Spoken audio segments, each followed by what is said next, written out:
Hey y'all, today we are going to review what to do with exponents when we are dividing. So the first example up, and before I start, I do have shout outs to give for my Youth Run NOLA team. The first shout out, or my shout out, is going to Kiera Jackson. I was so proud of you yesterday when you were running. She did 3 laps around the school without stopping, which is about 2 miles straight of just running. And you really pushed yourself, and I know you wanted to give up, but I am so proud of you. And your legs probably hurt a little bit today, which is fine. Anyway, let's jump right into it.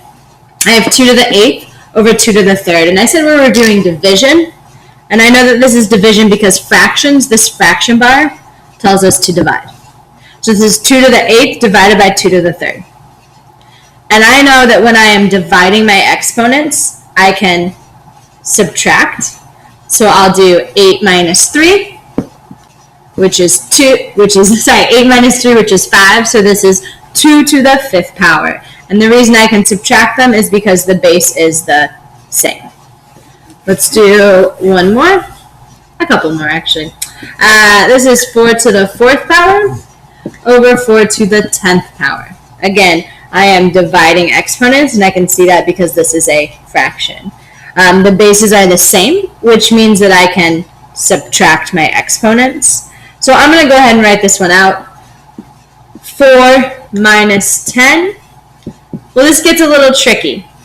I can look at it 2 ways. One, that this is a positive 4 and a negative 10.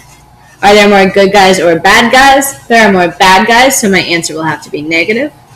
How much bigger is 10 than 4?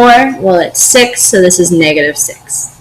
I should also remember from last year that 4 minus 10 can be rewritten, or it's the same thing as 4 plus negative 10. I know I got a negative 6, so this becomes 4 to the negative 6.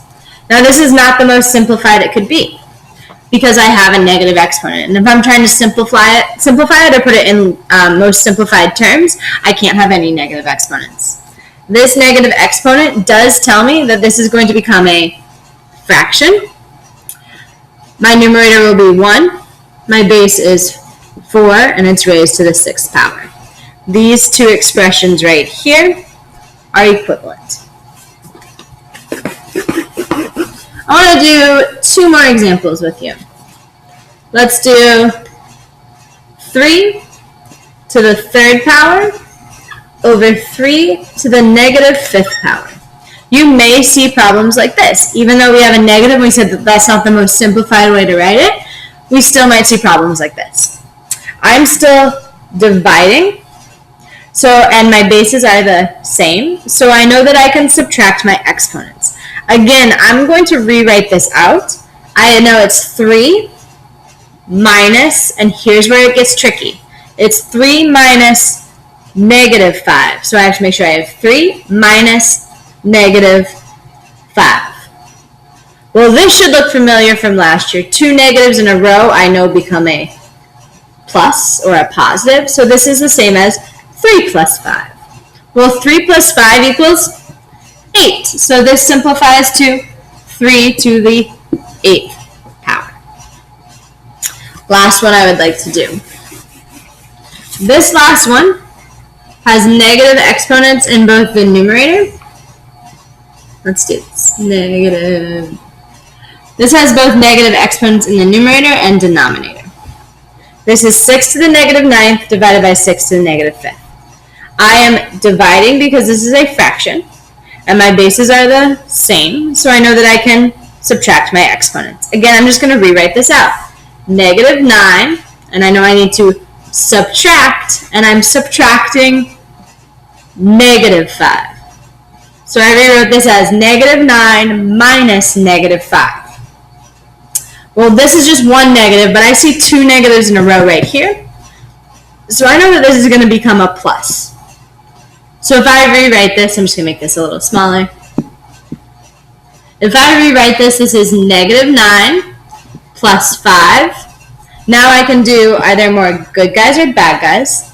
There are more bad guys, so my answer will be negative. How many more bad guys are there? Well, 9 minus 5 is 4. So this becomes 6 to the negative 4th power. And I know that that's not totally simplified because I have an exponent that is negative. This negative exponent tells me that I will have a fraction. My numerator is 1. My base is 6, and it's raised to the positive 4th power. You have the rest of your worksheet to complete. Good luck.